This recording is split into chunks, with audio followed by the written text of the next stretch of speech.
உங்களோட பகிர்ந்து கொள்ளும் டாபிக் என்ன அப்படின்னா, ஆண்டவருடைய வருகைக்காக நம்ம காத்துட்டு இருக்கும்போது, நாம என்ன செய்யணும் அப்படிங்கிறத நம்ம பார்க்க போறோம். ஆண்டவருடைய வருகைக்காக காத்து கொண்டிருக்கிற நாம் எப்படி இருக்க வேண்டும்? எப்படி வாழ வேண்டும்? அப்படிங்கிறத பத்தி தான் நான் உங்களோட இந்த லெசன்ல, இந்த பாடத்துல உங்களோட பகிர்ந்து கொள்ள போறேன். இது எல்லாமே நானு 1 தெசலோனிக்கர், 2 தெசலோனிக்கர் இந்த நிருபங்கள்ல இருந்து நான் உங்களோட ஷேர் பண்ண போறேன். ஏன்னா, இந்த நிருபங்களுடைய முக்கியமான கருத்து என்னன்னா, இயேசு கிறிஸ்துவுடைய வருகை குறித்து. அதனால இந்த 2 புஸ்தகங்கள்ல இருந்து 1 தெசலோனிக்கர், 2 தெசலோனிக்கர் இந்த 2 புஸ்தகங்கள்ல இருந்து நான் ஒரு 10 கருத்துக்களை உங்களுக்கு முன்பாக வைக்க இருக்கிறேன். இந்த கருத்துக்கள் நிச்சயமாக இயேசு கிறிஸ்துவுடைய வருகைக்காக நாம காத்துக் கொண்டிருக்கும்போது, ஆ நம்ம இயேசு கிறிஸ்துவுடைய வருகையை நோக்கி நாம பயணம் செய்து கொண்டிருக்கும்போது, நம்ம எந்த மனோபாவத்தோட வாழணும், எப்படி வாழணும் அப்படிங்கிறது நமக்கு மிக தெளிவாக சொல்லும் என்பதுல எந்த சந்தேகமும் இல்ல. ஓகே. முதலாவதாக இயேசு கிறிஸ்துவோட 2ஆம் வருகைய நம்ம எப்படி பார்க்கணும் அப்படின்னா, அது நமக்கு நம்பிக்கை தரக்கூடிய ஒரு விஷயமாக பார்க்க வேண்டும். பயத்தை உண்டாக்குற ஒரு விஷயமாக பார்க்கக்கூடாது. அப்படிங்கிறத மனசுல வைத்துக்கொள்ள வேண்டும். 1 தெசலோனிக்கேயர் 4வது அதிகாரம் 1 தெசலோனிக்கேயர் 4வது அதிகாரம் 13வது வசனத்திலிருந்து 18வது வசனம் வரைக்கும் நீங்க அங்க வாசிக்கும்போது, "அன்றியும் சகோதரர்களே, மரித்துப் போனவர்களுக்காக நீங்க நம்பிக்கை இல்லாதவர்களான மற்றவர்களைப் போல துக்கப்பட்டு, அறிவில்லாமல் இருக்க எனக்கு மனதில்லை. இயேசுவானவர் மரித்து, பின்பு உயிரோடு எழுந்திருந்தார் என்று நம்புகிறோமே. அப்படியே இயேசுவுக்குள் மரித்தவர்களையும் தேவன் அவரோடு கொண்டு வருவார். கர்த்தருடைய வார்த்தையை முன்னிட்டு நாங்கள் உங்களுக்கு சொல்லுகிறதாவது, கர்த்தருடைய வருகை வரைக்கும் உயிரோடு இருக்கும் நாம் மரித்தவர்களுக்கு முந்திக் கொள்வதும் இல்லை. ஏனென்றால் எக்ஸ்கியூஸ் மீ கர்த்தர் தாமே ஆரவாரத்தோடும் பிரதான தூதனுடைய சத்தத்தோடும் தேவ எக்காலத்தோடும் பரலோகத்திலிருந்து இறங்கி வருவார். அப்பொழுது கிறிஸ்துவுக்குள் மரித்தவர்கள் முதலாவது எழுந்திருப்பார்கள். பின்பு உயிரோடு இருக்கும் நாமும் கர்த்தருக்கு எதிர்கொண்டு போக மேகங்கள் மேல் அவர்களோடு ஆகாயத்தில் எடுத்துக்கொள்ளப்பட்டு இவ்விதமாக எப்போதும் கர்த்தரோடு இருப்போம். ஆகவே இந்த வார்த்தைகளினாலே நீங்கள் ஒருவரை ஒருவர் தேற்றுங்கள் என்று சொல்வதை நம்ம பார்க்கிறோம். சோ இயேசு கிறிஸ்துடைய 2ஆம் வருகை குறித்து பேசும் வார்த்தைகள் நமக்கு பயத்தை உண்டாக்குற மாரி இருக்கவே கூடாது. பயத்தை உண்டாக்கவும் கூடாது. பயத்தை உண்டாக்கவும் தேவையில்ல அப்படிங்கிறத பார்க்கிறோம். இது நமக்கு ஆறுதலையும், தேறுதலையும், நம்பிக்கையும் கொடுப்பதாக இருக்க வேண்டும். இன்னைக்கு பல்வேறு விஷயங்கள்ல, பல்வேறு விதங்கள்ல 2ஆம் வருகை குறித்து மக்கள் பேசி, மக்கள் மத்தியில ஒரு பயத்த உருவாக்குறாங்க. இது நிச்சயமாக பயத்த உருவாக்குவதற்கான ஒரு விஷயமே கிடையவே கிடையாது என்பத நம்ம பார்க்கிறோம். இயேசு கிறிஸ்து வரும்போது, நாம அவரோட என்றென்றும் வாழ்வதற்கான ஒரு வாய்ப்பு வருகிறது. இப்ப நம்ம மரித்தாலும் இயேசுவோட இருக்கிறதுக்கான ஒரு வாய்ப்பு வருகிறது. அப்படிங்கிறத நம்ம ஒரு நாளும் மறந்து விடக்கூடாது. இங்கே பவுல் சொல்ற விஷயம் என்னன்னா, இந்த வார்த்தைகளை கொண்டு ஒருத்தர தேற்றுங்கள், ஒருவரை ஒருவர் தேற்றுங்கள் என்று சொல்வத நாம பார்க்கிறோம். ஸோ, நம்ம டைம் லைன் குடுத்தோம்னா, இயேசு கிறிஸ்து இன்னைக்கு வரப்போறாரு, இப்ப வரப்போறாரு. அப்புறம் நியூஸ் பேப்பர்ல உள்ள விஷயங்கள்லாம், அதெல்லாம் பைபிள்ல இல்ல. பட் அதெல்லாம் காமிச்சு, காமிச்சு அவ்வளோதான். இதுதான் அது, அதுதான் இது அப்படின்னு சொல்லிட்டு பேசும் விஷயங்கள். இது மக்களுக்கு பயத்த குடுக்குது. பயத்த குடுக்குது அப்படிங்கிறத விட ஏன் பயப்படுறாங்கன்னு நம்ம கேட்கலாம். அஃப்கோர்ஸ் ஏன் பயப்படுறாங்க? நீங்க ரட்சிப்பு நிச்சயம் உங்ககிட்ட இருந்துச்சுன்னா எதுக்கு நீங்க பயப்படுறீங்க? அப்படின்ற ஒரு கேள்விய கேட்கலாம். ஃபர்ஸ்ட் ஆஃப் ஆல் மக்களுக்கு ரட்சிப்பினுடைய உறுதி, நம்பிக்கை, சந்தோஷம் இருக்கிறதா? அப்படிங்கிற ஒரு கேள்வி அதுக்கு வரலாம். பட் இப்படியே சொல்லி, சொல்லி, சொல்லி ஆம் மக்கள பயமுறுத்தக்கூடாது. இப்ப நான் சொன்ன உடனே, "இல்ல நாங்க பயமுறுத்துறதுக்காக நாங்க சொல்லல. நாங்க இப்படி இருக்கிறது அதுக்காக நாங்க சொல்றோம்." அப்படின்னு சொல்லிட்டு. பட் அ நெறைய விஷயங்கள் நீங்க பார்த்தீங்க அப்படின்னா, இந்த சொல்ற விஷயங்கள் எல்லாமே பயத்தை கிளப்புகிற ஒரு காரியமாக இருக்கு. பட் அதுல என்ன அப்படின்னா, மக்களுக்கும் தெளிவில்லாம இருக்காங்க. மக்களும் ஒரு ரட்சிப்பினுடைய உறுதி, சந்தோஷம் இல்லாம இருக்காங்க. நீங்க ஆண்டவருக்குள்ள இருக்கிறீங்க அப்படின்னா, நீங்க மனதிலே வைத்துக்கொள்ள வேண்டும். ஆண் ஆண்டவர்ட்ட இருந்து உங்கள யாரும் எடுக்க முடியாது. எப்படி நீங்க ஆண்டவருக்குள்ள அ விசுவாசத்தினால, கிருபையினால வந்தீங்களோ, அதே போல தான் கிருபையினால, விசுவாசத்தினால தான் நீங்க ஆண்டவருக்குள்ள இருக்க முடியும். கிருபையினால, விசுவாசத்தினால ஆண்டவருக்குள்ள இருக்கும்போது, உங்கள யாரும் எடுத்துக்கொள்ள முடியாது. அது எடுத்து அதாவது ஆண்டவர்ட்டருந்து எடுத்து போட முடியாது. ஆ நீங்க அந்த ரட்சிப்புல இருக்க முடியும். ஆண்டவரோட எப்போதும் இருப்பீங்க அப்படிங்கிற உறுதி இருக்கணும். கர்த்தர் ஆ இங்க வந்துட்டார், அங்க வந்துட்டார், அப்ப வருவாரு, இப்ப வருவாரு அல்ல. இதுதான் அது அப்படின்னு சொல்லிட்டு அ அதையும் இதையும் காமிச்சு சொன்னது போல சிவப்பு கிடாரி, பார்கோடு, பயோசிப் இப்படி இப்படின்னு சொல்லி அ மக்கள் புரளிகளை கிளப்பி விட்டாலும், நம்ம பயப்பட தேவையில்ல. ஏன்னா கர்த்தர் வராரா? ஓகே சந்தோஷம். அப்படிங்கிற அந்த நம்பிக்கையோட நம்ம இருக்கிறது ரொம்ப முக்கியம். ஸோ பாயிண்ட் என்னன்னா, செகண்ட் கமிங் ஆஃப் ஜீசஸ். இயேசு கிறிஸ்துவுடைய 2ஆம் வருகை நமக்கு நம்பிக்கையை கொடுக்கின்ற ஒரு காரியமாக இருக்கு. பயத்தை கொடுக்க தேவையில்லை. 2வது நம்ம மனதிலே வைத்துக் கொள்ள வேண்டியது என்ன அப்படின்னா, இயேசு கிறிஸ்துவுடைய 2ஆம் வருகை. 2ஆம் வருகையினுடைய நேரம் நமக்கு தெரியாது. அது அறிவிக்கப்படவில்லை. எனவே, யார் வந்து அத பிரெடிக்ட் பண்ணாலும், யார் வந்து அதை அனவுன்ஸ் பண்ணாலும், இந்த டேட்டு, இந்த நாளு, இந்த நேரம் அப்படின்னு சொன்னாலும், நம்ம கவலைப்படவே தேவையில்ல. அது முழுக்க, முழுக்க ஒரு பொய்யான தீர்க்க தரிசனம், ஒரு கள்ள தீர்க்க தரிசனம் அப்படிங்கிறத மறந்து விடக்கூடாது. 1 தெசலோனிக்கேயர் 5வது அதிகாரம் 1லிருந்து 3 வரைக்கும் நீங்க வாசிக்கும்போது, 1 தெசலோனிக்கேயர் 5, 1லிருந்து 3 வரை. சகோதரர்களே, இவைகள் நடக்கும் நாட்களையும், நேரங்களையும் குறித்து உங்களுக்கு எழுத வேண்டியதில்லை. இரவிலே திருடன் வருகிற விதமாய் கர்த்தருடைய நாள் வரும் என்று நீங்களே நன்றாக அறிந்திருக்கிறீர்கள்.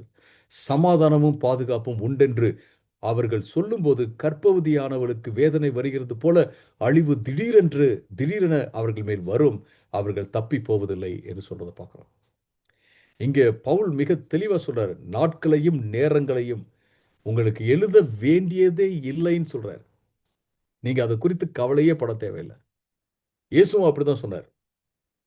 நீங்க நாட்களையும் நேரத்தையும் கணிப்பதோ அல்லது அத அறிந்து கொள்வது உங்களுடைய வேலை இல்லன்றார். சோ, அப்போஸ்தலர்களுக்கு தெரியுமா? இயேசு எப்போ வருவாரு? தெரியாது. தேவதூதர்களுக்கு தெரியுமா? தெரியாது.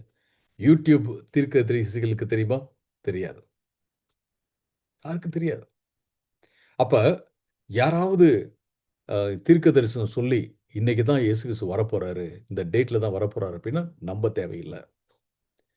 அப்ப நம்ம இந்த தீர்க்க தரிசனத்தை குறித்து அ அ யோசிக்கும்போது, தீர்க்க தரிசனத்தையே வேண்டான்னு நம்ம சொல்றோமா? இல்லல்ல. அப்படிலாம் கிடையாது.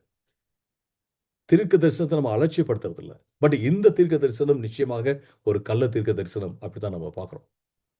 அப்ப நம்ம தீர்க்க தரிசனத்தின் மேல நம்ம ஃபோக்கஸ் பண்ணாம, கர்த்தருக்கு நம்ம ஆயத்தமா இருக்கிறோமா? அப்படிங்கிறதுல தான் நம்ம ஃபோக்கஸ் பண்ணணும். அதான் ரொம்ப ரொம்ப முக்கியமான ஒரு காரியம்.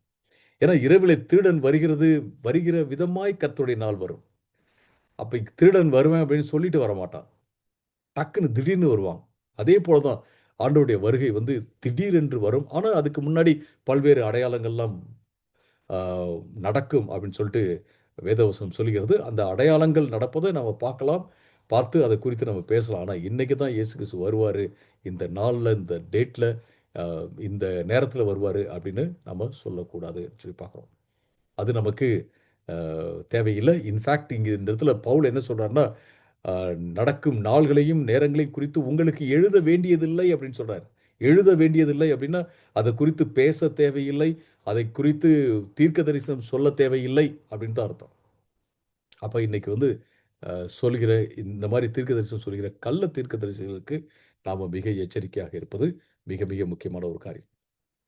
3வதா நாம என்ன பார்க்கிறோம் அப்படின்னா, ஆ ஆவிக்குரிய அலர்ட்னஸ், ஆவிக்குரிய விழிப்புணர்வு நமக்கு இருப்பது ரொம்ப, ரொம்ப முக்கியமானது.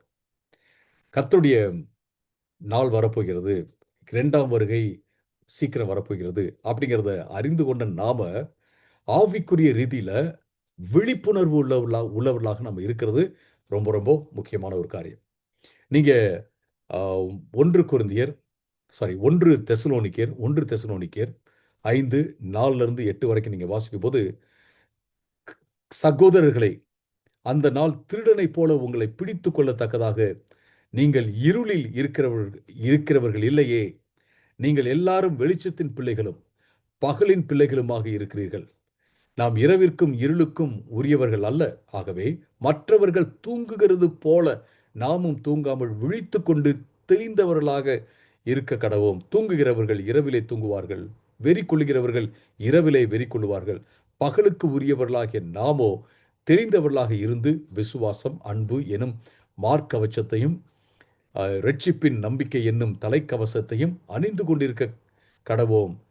தேவன் நம்மை தண்டிப்பதற்காக நியமிக்காமல் நம்முடைய கர்த்தராகிய இயேசு கிறிஸ்து மூலமாக ரட்சிப்பு அடைவதற்கென்று நியமித்திருக்கிறார்.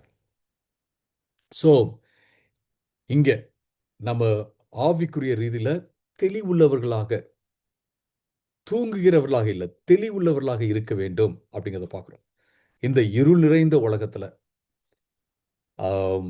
இரவு நேரமா இருக்கிற இதெல்லாம் எதை காண்பிக்குது அப்படின்னா, இந்த உலகத்துல கேடு இருக்கு, சீர்கேடு இருக்கு, பாவம் நிறைந்திருக்கிறது. இந்த உலகத்துல வாழ்ற நாம எப்படி இருக்கணும் அப்படின்னா, ஒளியின் பிள்ளைகளாக, பகலின் பிள்ளைகளாக நம்ம இருக்க வேண்டும். தெளிந்தவர்களாக நாம இருக்கணும். அப்படின்னா என்ன அர்த்தம்? ஆண்டவருடைய வசனத்தின்படி நல்லது எது, கெட்டது எது அப்படிங்கிறத அறிந்தவர்களாக இருக்க வேண்டும். எனக்கு நல்லது எது, கெட்டது எதுன்னு தெரியல அப்படின்ற மாதிரி இருக்கக்கூடாது. என்னன்னு தெரியல அப்படின்ற மாதிரி இருக்கக்கூடாது. வேத வசனத்தை நன்றாக அறிந்தவர்களாக, இதுதான் ஆண்டவருக்கு விருப்பமானது, இது ஆண்டவருக்கு விருப்பம் இல்லை அப்படிங்கிறத மிக தெளிவாக அறிந்தவர்களாக நாம் இருக்க வேண்டும். நாம் சொல்லணும், இதுதான் ஆண்டவருடைய சித்தம். இது சித்தம் அப்படின்னா இதுதான் ஆண்டவருக்கு பிடிக்கும், இதுதான் ஆண்டவர் எதிர்பார்க்கறது, இது ஆண்டவர் எதிர்பார்க்கறது இல்லை அப்படின்னு சொல்லி அது முடியாது, வேண்டாம் அப்படின்னு தூக்கி போடுகிறவர்களாக இருக்க வேண்டும். அதை தான் இங்கே சொல்றாரு. அப்ப இது எதை காண்பிக்கிறது என்றால், நாம ஆண்டவருடைய வருகைக்காக காத்திருக்கும் போது பரிசுத்தமாக வாழ்வதை பற்றி சொல்கிறது. பரிசுத்தமாக வாழ்வதை பற்றி சொல்கிறது. நம்ம பரிசுத்தம் வாழாம நியூஸ் பேப்பர்ல வருகிற அந்த செய்திகளை பார்த்துக்கிட்டு, இதுதான் இந்த பயோசிப், இதுதான் சிவப்பு கிடாரி, இதுதான் அது, இதுதான் இது அப்படின்னு சொல்லிட்டு நம்ம பேசிக்கிட்டே இருந்தோம்னு வச்சுங்களேன். இன்னைக்கு நிறைய பேர் பேசுறாங்க. நான் பார்த்துருக்கேன். நிறைய பேர் இப்படி பேசுறத பார்த்துருக்கேன். ஆனா ஒரு கேள்வி, நாம ஆண்டவருக்கு பிரியமா வாழ்றதுல நோக்கமா இருக்கிறோமா அப்படிங்கிறது தான் கேள்வி. ஸோ இங்க யூஸ் பண்ணப்பட்ட வார்த்தை எல்லாம் என்ன அப்படின்னு கேட்டிங்கன்னா, தெளிவாக இருக்க வேண்டும். ஆவிக்குரிய ரீதியில தே ஆவிக்குரிய விதத்துல ஆண்டவரை பின்பற்றுவதில தெளிவாக இருப்பது மிக மிக முக்கியமான ஒரு காரியம். நம்ம இருட்டில ஏதோ நம்ம தேடுறோம், கண்ணு தெரியல அப்படின்ற மாரி இருக்கக்கூடாது. தெரிந்தவர்களாக இருக்க வேண்டும் அப்படிங்கிறது தான் நாம இங்க பார்க்குறோம். ஸோ அதனால நம்ம தூங்குகிறவர்களாக இல்ல, வெறிக்கொள்ளி கொண்டவர்களாக இல்ல, பகலுக்கு உரியவர்களாக இருக்கிறோம். தெளிந்தவர்களாக இருக்கிறோம். அதனால விசுவாசம், அன்பு அப்படிங்கிற மார்க் கவசத்தை நம்ம போட்டுக்கணும் அப்படின்னு சொல்றாரு. ரட்சிப்பின் நம்பிக்கை என்னும் தலைக்கவசத்தை அணிந்து கொள்ள வேண்டும். நமக்கு விசுவாசம் வேணும், அன்பு வேணும். அது நமக்கு மார்க்கவசமாக இருக்க வேண்டும். அது மட்டுமல்ல, ரட்சிப்பின் நம்பிக்கை, நான் ரட்சிக்கப்பட்டிருக்க ஆண்டவருக்குள்ள இருக்கிறேன் அப்படிங்கிற அந்த நம்பிக்கை எப்போதும் நமக்குள்ள இருந்து கொண்டே இருக்க வேண்டும் அருமையானவர்களே. ஸோ அதுலேருந்து நம்ம விலகவே கூடாது. விலகவே கூடாது. இது முக்கியமானது. ஸோ நம்ம என்ன பார்த்தோம் அப்படின்னா, 2ஆம் வருகை நமக்கு நம்பிக்கை கொடுக்க வேண்டும், பயத்தை கொடுக்கக்கூடாது. 2ஆவதாக நாம மற்றவர்கள், அதாவது நிறைய பேர் யூடியூப்ல வருகிற தீர்க்கதரிசிகள்லாம் பார்த்தீங்க அப்படின்னா, அவர்கள் நாட்களையும் நேரத்தையும் அறிவிக்கிறார்கள். அதை குறித்து நாம பயப்படவே தேவையில்ல. அதுக்கு அதுக்கு அதை குறித்து நம்ம நினைக்க தேவையில்லை. அது நமக்கு தேவையில்லைன்றதை பார்க்குறோம். 3ஆவதாக நம்ம ஆவிக்குரிய தெளிவு உள்ளவர்களாக, விழிப்புணர்வு உள்ளவர்களாக நாம் இருக்க வேண்டும். 4ஆவதாக இப்ப இயேசு கிறிஸ்து வரப்போகிறார் அப்படின்னோன நிறைய பேரு என்ன நினைக்கிறாங்கன்னா, நம்மள ஆக்கினைக்குள்ளாக ஆண்டவர் தீர்க்க போறாரு. அதாவது இயேசு கிறிஸ்துவுக்குள்ள இருக்கிறவங்கள, ஆண்டவருக்குள்ள இருக்கிறவங்கள ஆக்கினைக்குள்ளாக தீர்க்க போறாரு. நம்மளலாம் நியாயம் தீர்க்க போறாரு, தண்டிக்க போறாரு அப்படிங்கிற மாரியான ஒரு உணர்வு அவர்களுக்குள்ள வந்து விடுகிறது. சி நாம நாம நமக்கு ஆண்டவர் கொடுத்த அந்த ரட்சிப்ப முழுமையா அனுபவிப்பதற்காக தான் இயேசு கிறிஸ்து வராரு. அத நம்ம மனதிலே வைத்துக் கொள்ள வேண்டும். இங்க நீங்க 9வது வசனத்தை இங்க வாசிச்சு பார்த்தீங்க அப்படின்னா, தேவன் நம்மை தண்டிப்பதற்காக நியமிக்காமல், அந்த கர்த்தருடைய நாள ஆண்டவர் நம்மை தண்டிப்பதற்காக நியமிக்காமல் நம்முடைய கர்த்தராகிய இயேசு கிறிஸ்து மூலமாக ரட்சிப்படைவதற்கென்று நியமித்திருக்கிறார். நாம இப்ப ரட்சிக்கப்பட்டிருக்கோமா? ரட்சிக்கப்பட்டிருக்கோம். நம்ம இயேசுவின் ரத்தத்தினால கழுவப்பட்டிருக்கிறோம். நித்திய ஜீவன் இப்பயே நமக்கு ஆரம்பிச்சிருச்சு. நித்திய ஜீவன் ஆரம்பிக்கும் அப்படின்னு சொல்லிட்டு நம்ம காத்திருக்கல. ஏன்னா இயேசு கிறிஸ்து மிக தெளிவாக சொல்றாரு. யோவான் 17ல யோவான் 17:3 அவர் சொல்றாரு. நித்திய ஜீவன் தான் நித்திய ஜீவன்னா என்ன அப்படின்னா, மெய்யான தேவனை அறிவதும், அவர் அனுப்பின குமாரனை அறிவதும். அறிவது அப்படிங்கிறது ஆண்டவரோட உறவு வைத்திருப்பது. அப்படி சொல்லப்போனா நித்திய ஜீவன் அப்படிங்கிறது ஆண்டவரோட உறவு வைத்திருப்பது தான். ஆண்டவருடைய உறவுக்குள்ள இருப்பது தான்.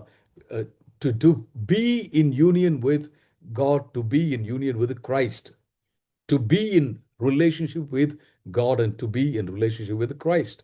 ஸோ ஆண்டவரோட உறவில் இருப்பது தான் அப்படிங்கிறத பார்க்க அது நித்திய ஜீவன். இது வந்து ஒரு ஒரு மட்டத்தில், ஒரு லெவலில், ஒரு டைமென்ஷனில் இருக்குது. இது பார்த்தீங்கன்னா இன்னும் ஒரு ஒரு ஒரு இன்னொரு பெரிய டைமென்ஷனில் நாம் வந்து அனுபவிக்க போகிறோம். அதுதான். அப்போ நம்ம இப்படி யோசிக்க தேவையில்லை. ஐயோ நம்மளை வந்து ஆண்டவர் தண்டிச்சுவார், ஆக்கினைக்குள்ளா தீர்வு அப்படி இல்லை. ரட்சிப்பு அடைவதற்காக தான் ஆண்டவர் வராரு. இன்னும் முழுமையாக நம்ம இந்த ரட்சிப்பு அனுபவிப்பதற்காக தான் ஆண்டவர் வரார் அப்படிங்கிறத பார்க்குறோம். 10வது வசனத்திலே பார்த்தீங்க அப்படின்னா 1 தெசலோனிக்கேயர் 5:10 நாம் உயிரோடு இருக்கிறவர்களானாலும் மரித்தவர்களானாலும் அவரோடு நாம் ஒன்றாக பிழைத்திருப்பதற்காக அவர் நமக்காக மரித்தாரே. ஆகவே நீங்கள் செய்து வருகிறபடியே ஒருவரை ஒருவர் தேற்றி ஒருவருக்கு ஒருவர் பக்தி வளர்ச்சி உண்டாகும்படி செய்யுங்கள். ஸோ ஆண்டவர் வந்து நம்மளை முழுமையா ரட்சிப்பு அனுபவிப்பதற்காக தான் அவர் வராரு. ஏன்னா நம்மளை வந்து அவரோடு கூட உயிரோடு இருப்பதற்காகத்தான் அவர் நினைச்சிருக்காரு. உயிரோடு இருப்பதற்காக எழுப்புவதற்காக தான் அவர் வந்து வந்திருக்கிறாரு. அவரோட பிழைத்திருப்பதற்காக தான் அவர் நமக்காக மரித்தார். எனவே இதை கவலைப்படாதீங்க, இதை பற்றி கவலைப்படாதீங்க அப்படின்னு சொல்றாரு. அப்படி சொல்லிட்டு என்ன சொல்றாருன்னா, எனவே ஆண்டவர் வரும் வரை நீ என்ன செய்யுங்க, ஒருவரை ஒருவர் தேற்றுங்கள், ஒருவரை ஒருவர் பக்தி வளர்ச்சி உண்டாகும்படியாக நீங்க உதவி செய்யுங்க அப்படின்னு சொல்றாரு. அப்ப நம்ம என்ன செய்யணும்? ஐயோ! ஆண்டவர் வந்துருவாரு, நம்மள அடிச்சுருவாரு, இல்ல நம்ம என்ன ஆகும் தெரியலையே, நம்ம எடுத்துக்கொள்ளப்படுவோம் அதுவும் அப்படின்னு யோசிச்சுட்டே இருக்கிறது பதிலா, ஆண்டவர் எனக்காக வரார். ஆண்டவர் என்ன தேர்ந்தெடுத்திருக்கார். அவர் வந்து என்ன செஞ்சிருக்காரு? ஆ கழுவியிருக்காரு. அவருடைய இரத்தத்தினால கழுவியிருக்காரு. அவர் ரட்சித்திருக்காரு. என்ன யாரும் அந்த ரட்சிப்புலருந்து எடுத்துட்டு போவே முடியாது. அந்த ரட்சிப்பை என்கிட்டருந்து யாரும் எடுத்துட்டு போ முடியாது. நான் விசுவாசத்தினால, கிருபையினால அவருக்குள்ள நான் எப்பயும் இருக்கிறேன். சரிங்களா? அப்ப நான் என்ன செய்ய போறேன்? இந்த உலகத்தில வாழும் இந்த நாட்கள்ல மற்றவர்கள மற்றவர்கள நானு தேற்றுவேன். மற்றவர்கள் பக்தி விருத்தி உண்டாகும்படியாக, மற்றவர்கள் இன்னும் ஆண்டவருக்குள்ள வளரும்படியாக நான் என்ன செய்ய போறேன்? அவர்களை உற்சாகப்படுத்த போறேன். அப்படிங்கிற அந்த அ மனோபாவம் தான் நமக்கு எப்போதுமே இருக்க வேண்டும். அது ரொம்ப முக்கியமான ஒரு காரியம். அப்படிங்கிறத நம்ம பார்க்குறோம். 5வதாக நம்ம கற்றுக்கொள்ள வேண்டிய விஷயம் என்ன அப்படின்னு கேட்டீங்கன்னா, நம்ம கள்ள தீர்க்கதரிசிகள் மற்றும் கள்ள தீர்க்க தரிசனங்களுக்கு எதிராக நிற்க வேண்டும். இது ரொம்ப ரொம்ப முக்கியமான ஒரு விஷயம். கள்ள தீர்க்கதரிசிகளுக்கும், கள்ள தீர்க்க தரிசனங்களுக்கும் எதிராக நிற்க வேண்டும். 2 தெசலோனிக்கேயர் 2வது அதிகாரம் 1லிருந்து 3 வரைக்கும் வாசிக்கும்போது, 2 தெசலோனிக்கேயர் 2வது அதிகாரம் 1லிருந்து 3 வரைக்கும்.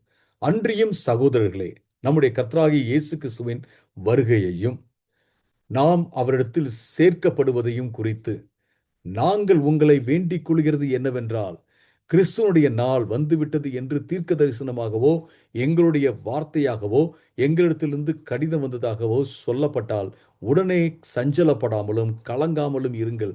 எவ்விதத்தினாலும் ஒருவனும் உங்களை மோசம் போக்காதபடிக்கு எச்சரிக்கையாக இருங்கள். ஏனென்றால் விசுவாச துரோகம் முன்னதாக நடந்து, பின்பு அழிவின் மகனாகிய பாவ மனிதன் வெளிப்பட்டால் ஒழிய அந்த நாள் வராது. ஸோ இங்க நம்ம என்ன பார்க்கிறோம்னா, கர்த்தருடைய வருகை வந்துவிட்டது அல்லது வருகிறது அப்படின்னு சொல்லிட்டு கள்ள தீர்க்க தரிசனம் யாராவது சொன்னார்கள் என்றால், அதற்கு எதிராக நாம நிற்க வேண்டும். முக்கியமா ஆல்ரெடி வந்துருச்சு அப்படின்ட்டோ அல்லது இந்தா இப்ப வரப்போது, அங்க வரப்போது அப்படின்னு சொன்னா நமக்கு அதற்கு எதிராக நிற்பது மிக மிக முக்கியமான ஒரு காரியம். அப்படிப்பட்ட வாட்ஸ்அப் மெசேஜ் வந்துச்சுன்னா, அத வேற யாருக்கும் அனுப்பாதீங்க. அவ்வளோதான். உங்களோட அது முடிஞ்சு போயிடும். அத ஒரு இன்னொரு 10 பேருக்கு அனுப்பி, அவர்கள் ஒருவேள ஆவிக்குரிய ரீதியில ஆண்டவருக்குள்ள அ இன்னும் பலப்படாதவர்களாக இருந்தாங்கன்னா, அத பயந்துட்டே இருப்பாங்க. ஸோ அந்த மாரி அ நம்ம அப்படி செய்ய தேவையில்ல. அல்லது அப்படி கொஞ்சம் பயமுறுத்தினா தான் அவங்க வந்து கொஞ்சம் இன்னும் கொஞ்சம் ஆண்டவருக்குள்ள வளருவாங்க அப்படின்னு நம்ம நினைக்க தேவையில்ல. நம்ம வந்து அவர்களை தேற்ற வேண்டும். அவர்களுக்கு பக்தி விருத்தி உண்டாகும் விதத்தில அவர்கள் நம்ம நடத்த வேண்டும். நடத்த வேண்டும். அப்படி நடத்தினோம்னா அவங்க வளருவார்கள் அப்படிங்கிறத பார்க்கிறோம். அப்ப வேத வசனத்தின்படி நாம என்ன பார்க்கிறோம்? அ எல்லா தீர்க்க தரிசனங்களையும் நாம நிதானித்து பார்க்க வேண்டும். நீங்க 1 கொரிந்தியர் 14வது அதிகாரத்த படிச்சு பார்த்தீங்கன்னா, அங்க எப்படி சபையில தீர்க்க தரிசனம் சொல்லணும், அப்புறம் அந்நிய பாஷை பேசணும் அப்படிங்கிறத குறித்து பவுல் பேசி அத ஒழுங்கு கிரமப்படுத்துறாரு. ரெகுலேட் பண்றாரு. அப்ப என்ன சொல்றாருன்னா, 1, 2 பேரு தீர்க்க தரிசனம் சொல்லணும். மற்றவங்க வந்து அந்த தீர்க்க தரிசனங்களை நிதானித்து பார்க்க வேண்டும் அப்படின்னு சொல்றாரு. நிதானித்து பார்க்கிறதுனா என்ன? நிதானித்து பார்க்கிறதுனா என்ன? இவாலுவேட் பண்ணி பார்க்கணும். டிசர்ன் பண்ணி பார்க்கணும். நிதானித்து பார்க்கணும். பகுத்தாய்வு செஞ்சு பார்க்கணும். இது சரியா? தவறா? அப்படின்னு பார்க்கணும். அது ரொம்ப முக்கியமானது. இன்னைக்கு தீர்க்க தரிசனங்கள் நம்ம அப்படி பார்க்கிறோமா? யோசித்து பாருங்க. இது சரியா? தவறா? அப்படின்னு நம்ம பார்க்கிறோமா? ஸோ, ஈஸியா நம்மள வந்து தீர்க்க தரிசனங்கள் அசைத்து விடக்கூடாது. ஸ்ட்ராங்கா அதனால தீர்க்க தரிசனத்த அலட்சியப்படுத்தணும்னு சொல்லல. நாம அதனால அசைக்கப்பட்டு விடக்கூடாது. தீர்க்க தரிசனங்கள், தரிசனங்கள் என்று சொல்கிறது, வெளிப்பாடுகள் என்று சொல்கிற அந்த காரியங்கள். இது மூலமாக என்ன செய்யக்கூடாது? நாம அசைக்கப்பட்டு விடக்கூடாது அப்படின்னு சொல்லி பார்க்கிறோம். இங்கே பவுல் என்ன சொல்றாரு அப்படின்னா, நாங்க உங்ககிட்ட வேண்டிக்கிறோம் அப்படின்னு சொல்றாரு. இப்படி யாராவது வருகை குறித்து தவறாக உங்ககிட்ட சொன்னாங்கன்னா, நீ உங்ககிட்ட நாங்க வேண்டிக்கிறோம். என்ன வேண்டிக்கிறோம் அப்படின்னா, கிறிஸ்துவினால் வந்துவிட்டது அப்படின்னு சொன்னாலோ, எங்களுடைய வார்த்தையாக எங்களுடைய கடிதம்த்துல சொல்லப்பட்டிருக்கு அப்படின்னு சொன்னா கூட நீங்க நம்பாதீங்கன்னு சொல்றாரு. பல வேளைகள்ல என்ன சொல்லுவாங்க அப்படின்னா, பைபிள வச்சே பேசுவாங்க. இந்த மாரி ஆட்கள்லாம் பைபிள வச்சு பேசுவாங்க. பைபிள வச்சு பேசும்போது, அந்த கான்டெக்ஸ்ட்ல போயிட்டு, அந்த முன்னாடி உள்ள, பின்னாடி உள்ள வசனங்கள்லாம் வாசிச்சு, அந்த கான்டெக்ஸ்ட் படி, அந்த சூழல் படி, அந்த எழுத்துச் சூழல் படி, இது சரியாக இருக்கிறதா? அப்படின்னு நிதானித்து பார்க்கிறவர்களாக நாம இருக்க வேண்டும். ஸோ இது ரொம்ப, ரொம்ப முக்கியமான ஒரு விஷயம். 6வதாக நாம ஆண்டவருடைய வருகைக்காக காத்திருக்கும்போது, நாம எப்படி இருக்கணும்? அப்படிங்கிறத குறித்து இப்ப நம்ம பேசிட்டு இருக்கோம். 6வதாக நம்ம எப்படி இருக்கணும் அப்படின்னா, இந்த இந்த கேடின் மகன் அப்படின்னு போட்டிருக்கு இல்லைங்களா? 3வது வசனத்துல பார்த்தீங்கன்னா, எவ்விதத்தினாலும் ஒருவனும் உங்களை மோசம் போகாதபடிக்கு எச்சரிக்கையா இருங்கள். ஏனென்றால், விசுவாச துரோகம் முன்னதாக வரும். அதாவது ஆண்டவருடைய நாள் வருவதற்கு முன்பாக விசுவாச துரோகம் வரும். அது மட்டுமல்ல, பின்பு அழிவின் மகனாகிய பாவ மனிதன் வெளிப்பட்டால் ஒழிய அந்த நாள் வராது. அவன் எதிர்த்து நிற்கிறவனாகவும், தேவன் எண்ணப்படுவது எதுவோ, ஆராதிக்கப்படுவது எதுவோ, அவை எல்லாவற்றிற்கும் மேலாக தன்னை உயர்த்துகிறவனாகவும், தேவாலயத்தில் தேவன் போல் உட்கார்ந்து தன்னைத்தான் தேவன் என்று காண்பிக்கிறவனாகவும் இருப்பான். அப்படின்னு சொல்றத நம்ம பார்க்கிறோம். அப்படிலாம் சொல்லிட்டே வந்துட்டு, நீங்க 12வது வசனம் வரைக்கும் நீங்க வாசிச்சு பார்த்தீங்க அப்படின்னா, இங்க நான் உங்க இடத்துல பேசினது இதெல்லாம் பத்தி உங்ககிட்ட சொன்னனே ஞாபகம் இல்லையா? அப்படின்னு கேட்கிறாரு 5வது வசனத்துல. ஆ 6வது வசனத்துல பார்த்தீங்கன்னா, அவன் தன் காலத்திலே வெளிப்படும்படிக்கு இப்பொழுது அவனை தடை செய்கிறது யாரு? அப்படிங்கிறத பத்திலாம் அவரு பேசுறாரு. ஆம், அப்போ பார்த்தீங்கன்னா 9வது வசனம் வரும்போது, அந்த அக்கிரமக்காரனுடைய வருகை சாத்தானுடைய செயலின்படி இருக்கும் அப்படிங்கிறத சொல்றாரு. அவன் அற்புத அடையாளங்கள்லாம் செய்வான் அப்படின்னு அவர் சொல்றாரு. பல்வேறு விஷயங்கள சொல்லிட்டே வராரு. அடுத்து 12வது வசனத்த நீங்க வந்தீங்க அப்படின்னா, அவர்கள் பொய்யை விசுவாசிக்கத்தக்கதாக கொடிய மாய வஞ்சகத்தை தேவன் அவர்களுக்கு அனுப்புவார். அப்படின்லாம் சொல்றத இவங்க சொல்ற எல்லா விஷயமே ஒரு வஞ்சகமாக, ஏமாத்துற காரியமாக இருக்கும். அப்படிங்கிறத சொல்றோம். வஞ்சகன்ற வார்த்தை 10வது வசனத்துல கூட பார்த்தீங்கன்னா, கெட்டுப் போகிறவர்களுக்குள் அநீதியினால் உண்டாகும் எல்லாவித வஞ்சகத்தோடும் இருக்கும். ரட்சிக்கப்படத்தக்கதாக சத்தியத்தை நேசிக்க அவர்கள் மறுத்ததினால் அப்படி நடக்கும். ஆகவே சத்தியத்தை விசுவாசிக்காமல் அநீதியில் பிரியப்படுகிற எல்லோருக்கும் தண்டனைக்குள்ளாக்கும்படிக்கு இந்த பொய்ய என்ன செய்றாரு? ஆண்டவர் வந்து அனுமதிக்கிறார். இந்த பொய் நடக்கும். இந்த வஞ்சகம் நடக்கும் அப்படின்னு சொல்றத பார்க்கிறோம். அப்ப நம்ம என்ன செய்யணும்? கேட்டின் மகன் வரப்போறான். பாவத்தின் மகன் வரப்போறான். அந்தி கிறிஸ்து வரப்போறான். அப்படிங்கிறது நமக்கு ஒரு பேனிக்க உருவாக்குற ஒரு விஷயமாக இருக்கக்கூடாது. ஒரு பயத்த உருவாக்குற விஷயமாக அது இருக்கக்கூடாது. மாறாக அது நமக்குள்ள ஒரு ஒரு அ அதாவது டிசர்ன்மென்ட் பகுத் பகுத்தாய்வு செய்யும் அ ஒரு ஒரு காரியத்த உருவாக்க வேண்டும். பகுத்தாய்வு செய்வதற்கு நம்ம நம்ம அது தூண்ட வேண்டும். பரிசுத்த ஆவியானுடைய துணையோட ஒரு காரியத்த நிதானித்து பார்ப்பதற்கு, பகுத்தாய்வு செய்வதற்கு அது நம்மை தூண்ட வேண்டும் அப்படிங்கிறத நம்ம பார்க்கிறோம். ஸோ இது ரொம்ப முக்கியமான ஒரு காரியம். அப்போ ஒவ்வொரு விஷயத்தையும் நம்ம இந்த உலகத்துல நம்ம பார்க்கும்போது பகுத்தாய்வு செய்யணும்.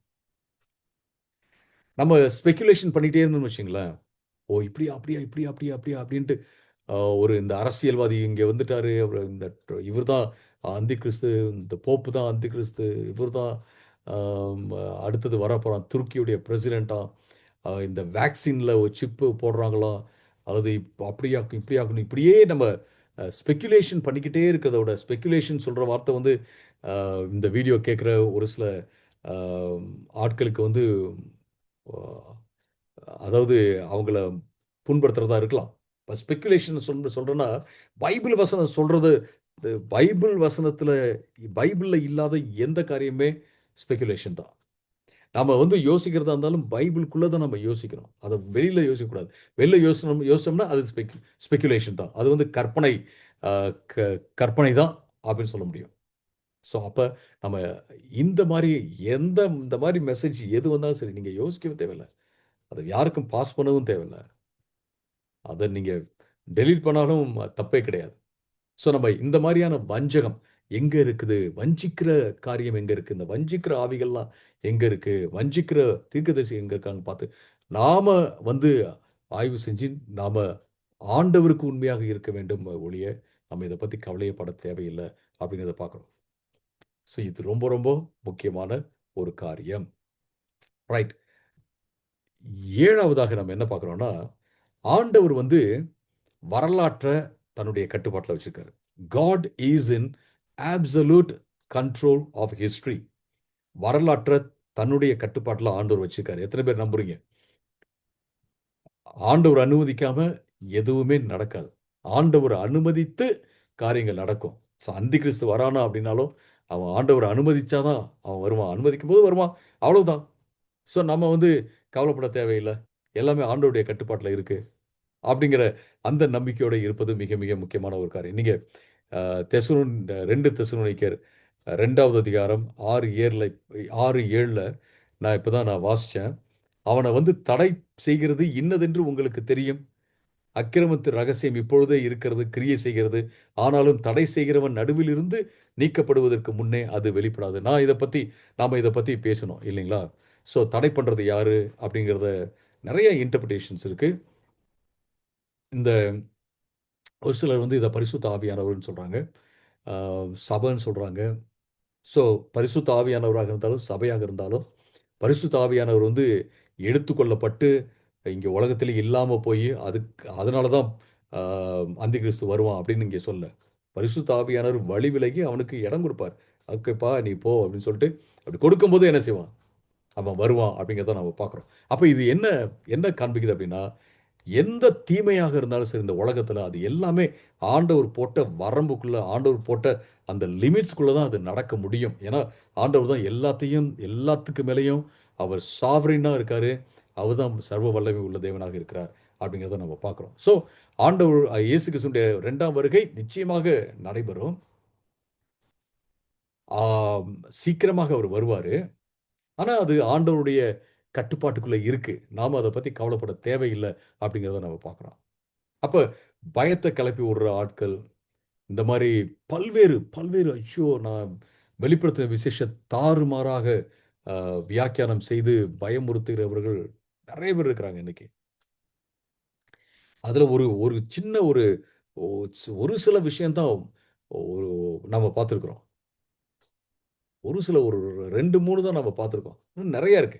ஐ திங்க் அந்த 2, 3 நம்ம பார்த்தது நமக்கு வந்து மற்றவைகளையும் எப்படி ஹேண்டில் பண்ணணும் அப்படிங்கிறதுக்கான ஒரு அ ஒரு ஒரு யுக்திய நமக்கு தருது அப்படின்னு தான் நான் சொல்லுவேன்.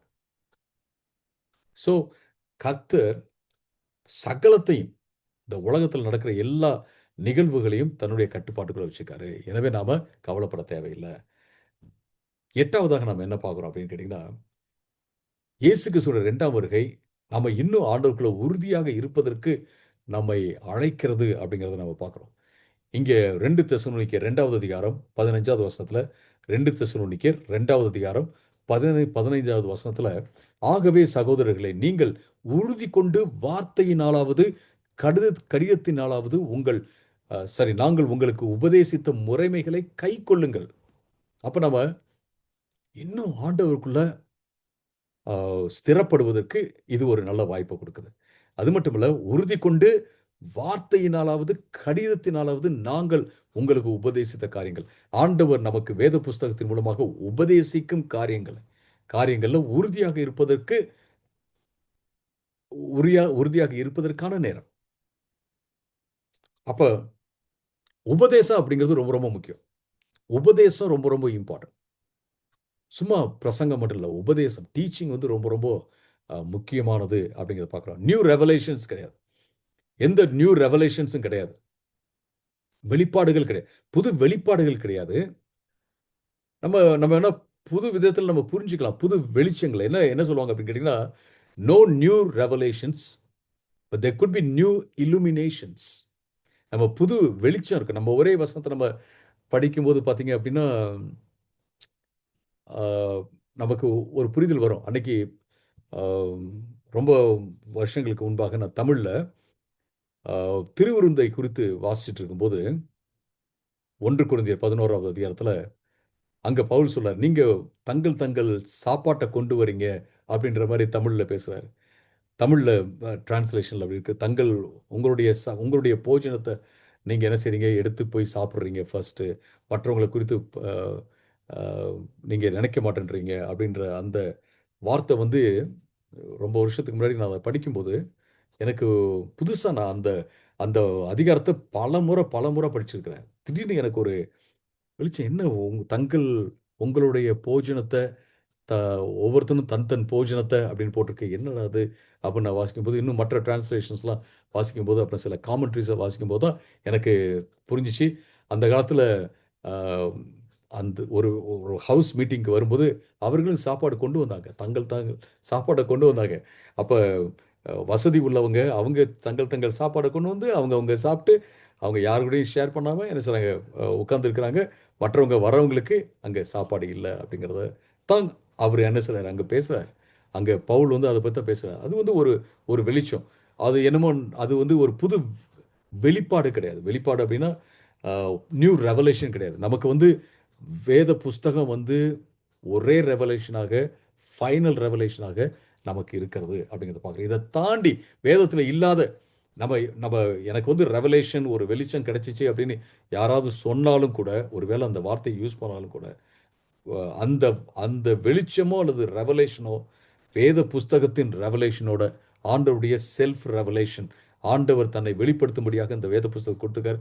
அதோட வந்து ஒத்து போக வேண்டும். இல்லை என்றால் அது வந்து நிராகரிக்கப்பட வேண்டும் அப்படிங்கிறத பார்க்கிறோம். அப்ப இன்னைக்கு வந்து பார்த்தீங்கன்னா, ஒரு சென்சேஷனலாக பல்வேறு விஷயங்கள் நம்மள வந்து ஆர்வமாக்குகிற அ பல்வேறு விஷயங்கள் சோசியல் மீடியாவுல இருக்கிறத நம்ம பார்க்குறோம். அதெல்லாம் வேத புஸ்தகத்தின்படி இல்ல.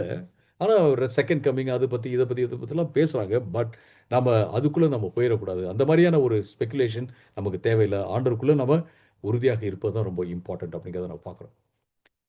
9வதாக இயேசு கிறிஸ்துவினுடைய வருகைக்காக நம்ம காத்துட்டு இருக்கிற இந்த நாட்கள்ல நாம எப்படி இருக்கணும் அப்படின்னா, நாம சுறுசுறுப்பாக வேலைய நாம மிக சிறப்பாக செய்ய வேண்டும். அது ரொம்ப முக்கியமான ஒரு காரியம். ஆம் 2 தெசலோனிக்கேயர் 3வது அதிகாரத்துல 6ல இருந்து 12 வரைக்கும் நீங்க வாசிச்சீங்க அப்படின்னா, 2 தெசலோனிக்கேயர் 3வது அதிகாரம் 6ல இருந்து 12 வரை. மேலும் சகோதரர்களே, எங்களிடம் ஏற்றுக்கொண்ட முறைமையின்படி நடக்காமல், சோம்பேறியாக இருக்கிற எந்த சகோதரனையும் நீங்கள் விட்டு விலக வேண்டும் என்று நம்முடைய கர்த்தராகிய இயேசு கிறிஸ்துவின் நாமத்தினாலே உங்களுக்கு கட்டளையிடுகிறோம். சோ சோம்பேறியா இருக்கிற ஆளோட சேரவே சேராதீங்கன்னு சொல்றாரு. ஓகே சொல்லிட்டு இன்ன விதமான இன்ன விதமாக எங்களை பின்பற்ற வேண்டும் என்று நீங்கள் அறிந்திருக்கிறீர்களே. நாங்கள் உங்களுக்குள்ளே சோம்பேறியாக நடக்காமல் ஒருவனிடத்திலும் இலவசமாக சாப்பிடாமலும் உங்களில் ஒருவனுக்கும் பாரமாக இல்லாதபடிக்கு இரவும் பகலும் பிரயாசத்தோடும் வருத்தத்தோடும் வேலை செய்து சாப்பிட்டோமே. நீங்க எங்களை பார்த்துருக்கீங்க. பவுல் சொல்றார், நீங்க எங்களை பார்த்துருக்கீங்க. நாங்க உங்களோட தான் வாழ்ந்தோம். நாங்க இலவசமா சாப்பாடு கிடைக்கணும் உட்கார்ந்துருந்தோமா? இல்ல. நாங்க வந்து வேலை செஞ்சோம் அப்படின்னு அவர் சொல்றாரு. யாருக்கும் பாரமா இல்ல அப்படின்னு சொல்றத நாம பார்க்கிறோம். உங்கள் மேல் பாரத்தை வைப்பதற்கான அதிகாரம் எங்களுக்கு இல்லை என்பதினாலே இல்லை என்பதினாலே அப்படி செய்யாமல் நீங்கள் எங்களை பின்பற்றும்படிக்கு நாங்கள் உங்களுக்கு மாதிரியாக இருக்க வேண்டும் என்றே அப்படி செய்தோம். ஒருவன் வேலை செய்ய மனதில்லாதிருந்தால் அவன் சாப்பிடவும் கூடாது என்று நான் உங்களிடம் இருந்தபோது உங்களுக்கு கட்டளையிட்டோமே. உங்களில் சிலர் எந்த ஒரு வேலையும் செய்யாமல் மற்றவருடைய வேலையில் தலையிட்டு சோம்பேறிகளாக திரிகிறார்கள் என்று கேள்விப்படுகிறோம். இப்படிப்பட்டவர்கள் அமைதலோடு வேலை செய்து தங்களுடைய சொந்த உணவை சாப்பிட வேண்டும் என்று நம்முடைய கர்த்தராகிய இயேசு கிறிஸ்துவினாலே அவர்களுக்கு கட்டளையிட்டு புத்தி சொல்கிறோம் அப்படின்னு சொல்றார்.